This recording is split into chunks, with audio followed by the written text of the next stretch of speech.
স্বাগত দীপ্ত সংবাদের সাথে আছে আমি কাজী আসিফুজ্জামান। ত্রয়োদশ জাতীয় সংসদের অধিবেশন আজ বেলা 11টায় আবার শুরু হয়েছে। সভাপতিত্ব করছেন স্পিকার হাফিজউদ্দিন আহমেদ। সংসদ সচিবালয় থেকে পাওয়া দিনের কার্যসূচিতে রয়েছে প্রশ্ন, জিজ্ঞাসা ও উত্তর, জরুরি জনগুরুত্ব সম্পন্ন বিষয়ে মনোযোগ আকর্ষণ, বিধি 71-এর আওতায় প্রাপ্ত নোটিশসমূহের নিষ্পত্তি, রাষ্ট্রপতির ভাষণ সম্পর্কে ধন্যবাদ প্রস্তাব এবং রাষ্ট্রপতির ভাষণ সম্পর্কে আনীত ধন্যবাদ প্রস্তাবের ওপর আলোচনা। ত্রয়োদশ জাতীয় সংসদের প্রথম অধিবেশন 30 এপ্রিল পর্যন্ত চলবে বলে জাতীয় সংসদের কার্য উপদেষ্টা কমিটির প্রথম বৈঠকে সিদ্ধান্ত হয়েছে।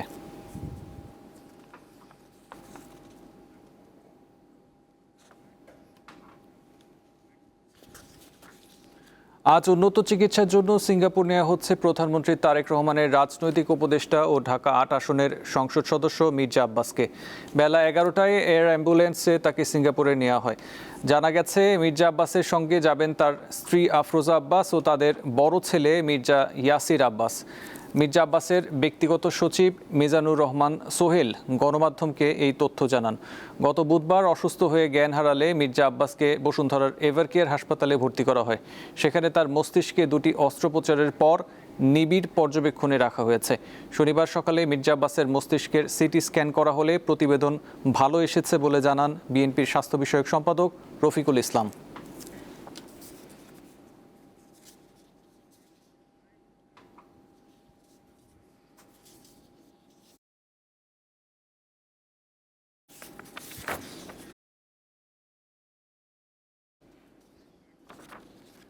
জ্বালানি তেল বিক্রির ক্ষেত্রে চালু থাকা রেশনিং ব্যবস্থা আজ থেকে প্রত্যাহার করেছে সরকার। পরবর্তী নির্দেশনা না দেওয়া পর্যন্ত দেশের সব ফিলিং স্টেশনে আগের মতোই স্বাভাবিকভাবে জ্বালানি তেল সরবরাহ ও বিক্রি চলবে।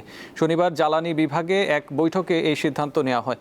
ঈদ উল ফিতর সামনে রেখে মানুষের যাতায়াত ও পণ্য পরিবহন নির্বিঘ্ন রাখতে ডিজেল, পেট্রোল ও অকটেন বিক্রির রেশনিং ব্যবস্থা প্রত্যাহার করা হয়েছে। মধ্যপ্রাচ্যে যুদ্ধ পরিস্থিতির কারণে দেশের জ্বালানি সংকট দেখা দেওয়ায় আশঙ্কায় তেল বিক্রির সীমা নির্ধারণ করে দেয় বিপিসি।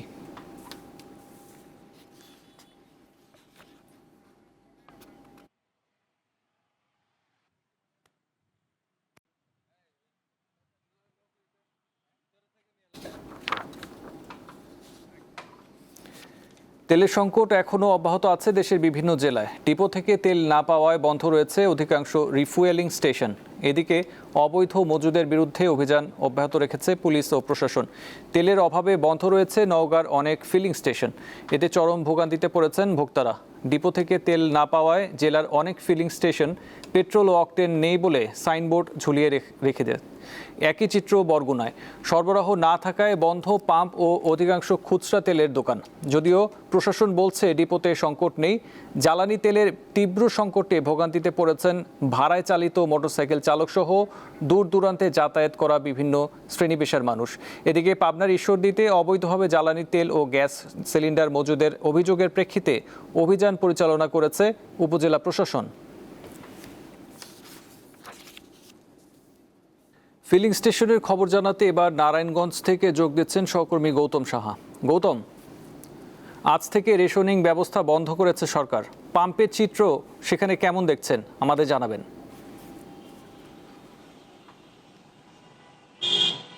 সরকার বলছে জ্বালানি তেলের প্রক্রিয়া রেশনিং পদ্ধতি তারা প্রত্যাহার করেছে, কিন্তু এখন পর্যন্ত পাম্পগুলোতে সেই প্রজ্ঞাপন কিন্তু তাদের হাতে পৌঁছায়নি বলে জানাচ্ছেন পাম্পের মালিক পক্ষ।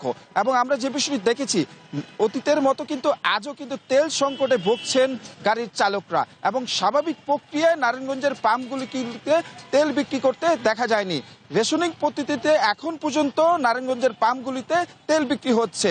পাম্প মালিকরা বলছে ডিপো থেকে এখন পর্যন্ত তারা রেশনিং পদ্ধতি পাচ্ছে, চালকদের কাছে, গ্রাহকদের কাছে তেল বিক্রি করছেন। তবে গ্রাহকরা যেটা বলছেন, তারা এক পাম্প থেকে অন্য পাম্পে ছুটে যাচ্ছেন, কারণ যেহেতু অনেক পাম্পে কিন্তু তাদের যেহেতু চাহিদার তুলনায় সরবরাহ কম দেওয়া ডিপোগুলোতে সেই চাহিদার তুলনায় তেল কম থাকায় তাদের মজুদ কিন্তু শেষ হয়েছে, যার কারণে অনেক পাম্পে এখন পর্যন্ত জ্বালানি তেল বিক্রি বন্ধ রেখেছেন এবং ডিপোগুলিতে তারা গাড়ি নিয়ে কিন্তু ভিড় জমাচ্ছেন।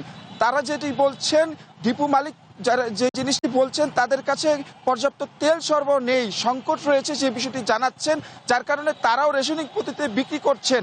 এবং যেই প্রক্রিয়া আমরা দেখেছি যে গত 6 মার্চ কিন্তু সরকার অতিরিক্ত চাহিদার যে নির্ধারিত তেল বিক্রির বিপরীতে অতিরিক্ত তেল বিক্রি অতিরিক্ত মজুত করছিলেন গ্রাহকরা, যার কারণে সীমারেখা বেঁধে দেন এই তেল বিক্রি। এবং 6 তারিখের পর থেকে কিন্তু রেশনিক পদ্ধতিতে তেল বিক্রি হচ্ছে এবং ঈদে মানুষের দুর্ভোগ এড়াতে গণপরিবহন এবং সেই সাথে যে দূরপাল্লার পরিবহন রয়েছে সেই গাড়িগুলোতে রেশনিং পদ্ধতি প্রত্যাহার করে স্বাভাবিক প্রক্রিয়ায় তেল সরবরাহের কথা কিন্তু জানিয়েছিলেন সরকার।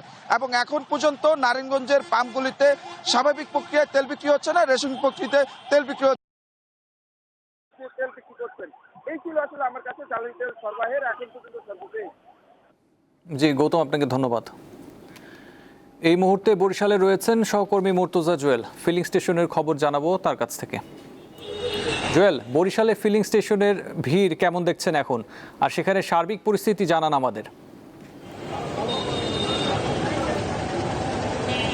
আসিফ, বরিশাল ফিলিং স্টেশনগুলোতে আজকেও কিন্তু ভিড় রয়েছে।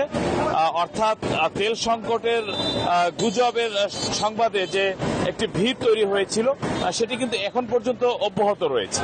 তবে তেলের পাম্পগুলো থেকে সীমিত আকারে তেল সরবরাহ করা হচ্ছে, যেটি বিপিসি নির্ধারণ করে দিয়েছিল যে মোটরসাইকেলের ক্ষেত্রে 2 লিটার, অন্যান্য যানবাহনের ক্ষেত্রে যে তারা কোঠা নির্ধারণ করে দিয়েছিল সেই কোঠা অনুযায়ী আজকেও তেল সরবরাহ করা হচ্ছে।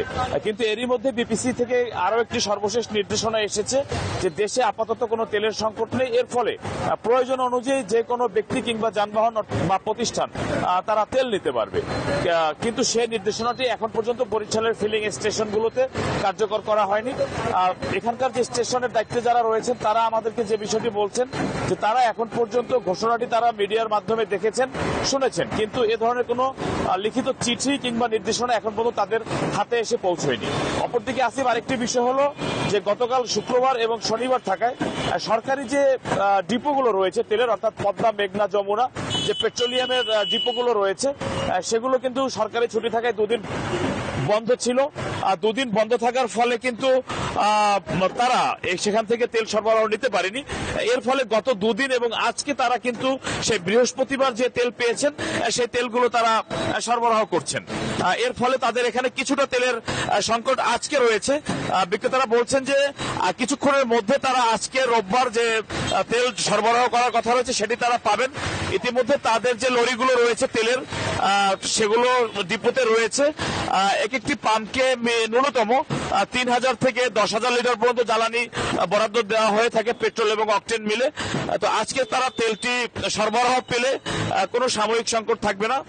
বিপিসি নির্দেশনা অনুযায়ী তারা পর্যাপ্ত তেল সরবরাহ করতে পারবেন, অর্থাৎ যে কোনো যানবাহনের প্রয়োজন অনুযায়ী তারা তেল সরবরাহ করতে পারবেন। অপরদিকে আসিফ, আমরা আজকেও দেখেছি যে বিভিন্ন মোটরসাইকেল যানবাহন যারা রয়েছেন চালকরা তারা কিন্তু সংশ্লিষ্ট যানবাহনের টাঙ্কিতে যে পরিমাণ তেল বোঝাই করা যায় সেই তেল নেওয়ার পাশাপাশি তারা কিন্তু অন্যান্য যে বোতল, গ্যালন, পাত্র তেল সংগ্রহ করার সেগুলো কিন্তু তারা আজকেও নিয়ে এসেছেন।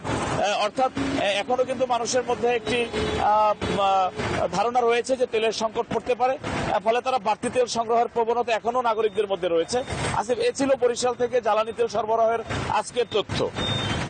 জি ধন্যবাদ মুর্তজা আপনাকে। দেশের অন্যান্য এলাকা থেকে জানছিলাম জ্বালানি তেলের সংকটের খবর। এবার তেল সংকটের আরও খবর জানাতে রাজধানীর মৎস্য ভবন এলাকা থেকে যোগ দিচ্ছেন সহকর্মী হেদায়েতুল্লাহ সীমান্ত। কথা বলবো তার সাথে।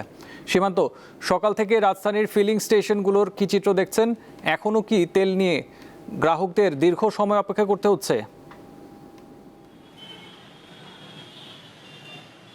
হ্যাঁ আসিফ, আপনি সংবাদে যেমনটি বলছিলেন যে মধ্যপ্রাচ্যে যুদ্ধ পরিস্থিতির কারণে যে গত 1 সপ্তাহ ধরে যে জ্বালানি তেলের যে সংকট, এই সংকটের কারণে কিন্তু যে চালকদের যে ভোগান্তি, সে ভোগান্তি লাঘবে সরকার থেকে যে রেশনিং পদ্ধতিতে তেল দেওয়ার যে ব্যবস্থা চালু করা হয়েছে, সকালে সচিবালয়ে জ্বালানি বিভাগ সংবাদ সম্মেলনে সেটি তুলে নিয়েছেন। আমরা জেনেছি যে তিনি বলেছেন যে আজ থেকে পর্যাপ্ত পরিমাণ তেল সরবরাহ করার জন্য বলে দেওয়া হয়েছে পরবর্তী নির্দেশ না দেওয়া পর্যন্ত। কিন্তু আমরা যে রাজধানীর যে ফিলিং স্টেশনগুলো রয়েছে সেখানে আমরা দেখেছি যে সেখানে এখনও যে যানবাহনের দীর্ঘ সারি এখনও লেগে আছে, যে অন্তহীন দুর্ভোগ সেটি তারা পোহাতে হচ্ছে।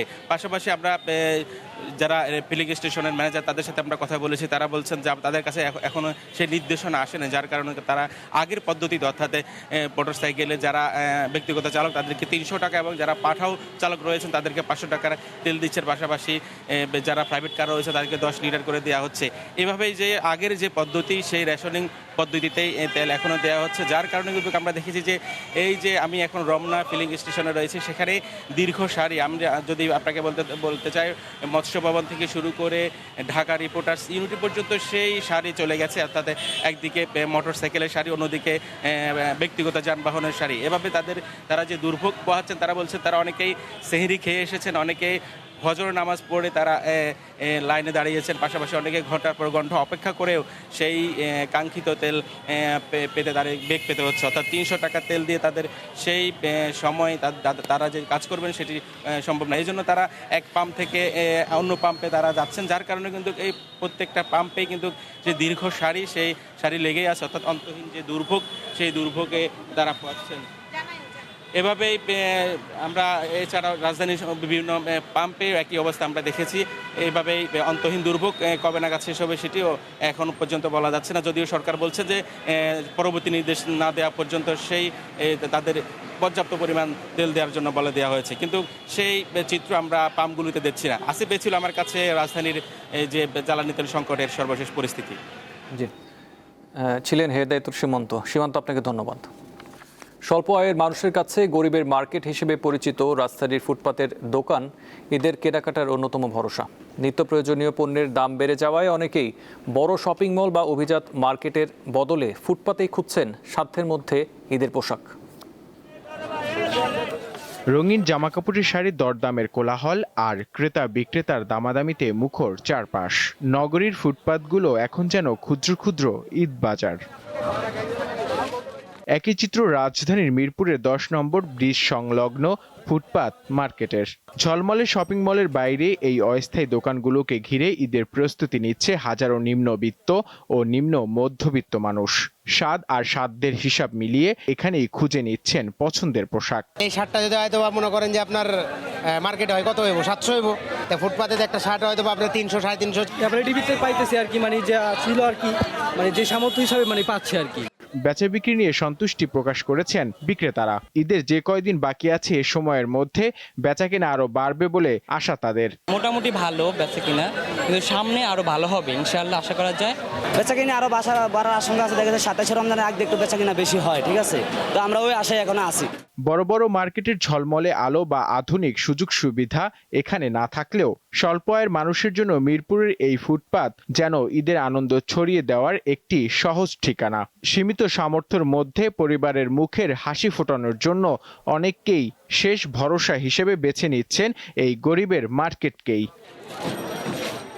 নূর আলম, দীপ্ত সংবাদ, ঢাকা। যমুনা ফিউচার পার্কে উদ্বোধন করা হয়েছে স্টেপ ফুটওয়্যারের নতুন আউটলেট।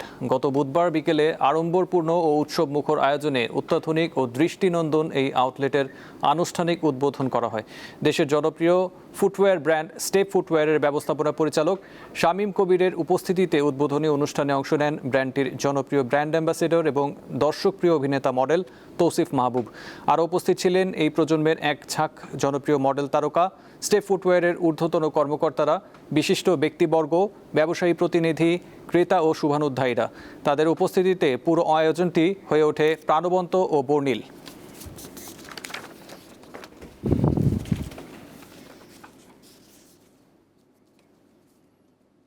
হবিগঞ্জে টাকা দিয়েও মিলছে না এলপি গ্যাস। বেশিরভাগ খুচরা দোকানে সিলিন্ডার নেই, তবে বাড়তি টাকা দিলে কখনো কখনো গ্যাস পাচ্ছেন গ্রাহকরা। হবিগঞ্জে রান্নার কাজে এলপিজি গ্যাসের চাহিদা বেশি, তবে রমজানে এর সংকট দেখা দিয়েছে। দোকানে মিলছে না সিলিন্ডার। কোনো দোকানে পাওয়া গেলেও সরকার নির্ধারিত দামের চেয়ে 3 থেকে 400 টাকা বেশি নেওয়া হয়। টাকা নিয়েছি গ্যাস কেনার জন্য, টাকা হাতে নিয়ে ঘুরতেছি কিন্তু গ্যাস পাইতেছি। রমজান মাস, বাড়ির মধ্যে রান্না টানা মায়েরা করতে হয়, এখন আমরা খুব কষ্টে আছি। দাম তো দামি, টাকা দিয়েও গ্যাস পাওয়া যায় না। 1800, 1900, 2000-এর নিচে কোনো গ্যাস নাই।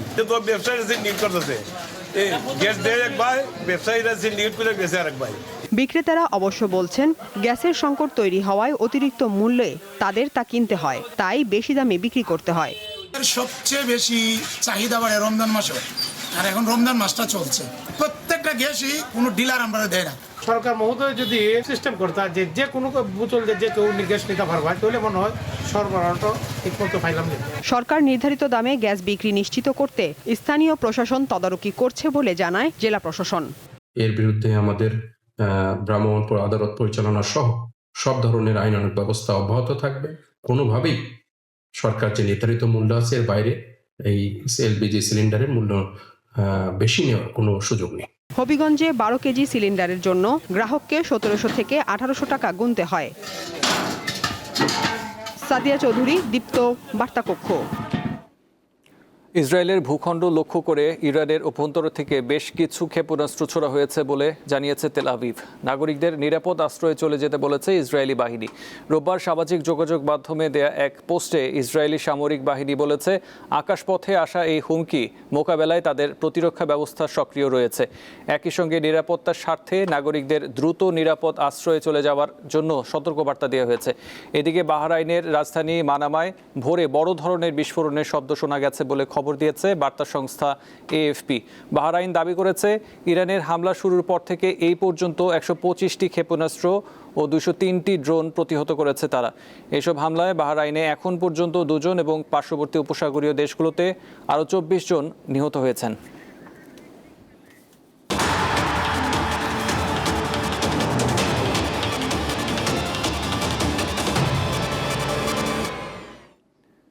তিন ম্যাচ সিরিজের শেষ ওয়ানডেতে আজ মাঠে নামবে বাংলাদেশ ও পাকিস্তান। মিরপুরে ম্যাচটি শুরু হবে বেলা 2:15টায়। প্রথম ম্যাচে 8 উইকেটে জয়ের সিরিজ লিড নেয় বাংলাদেশ।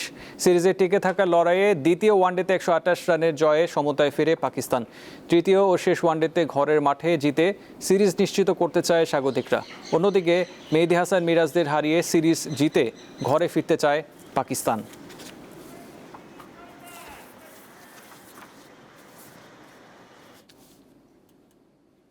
এ ছিল এখনকার মতো। পরবর্তী সংবাদ দুপুর 2টায় দেখার আমন্ত্রণ রইল।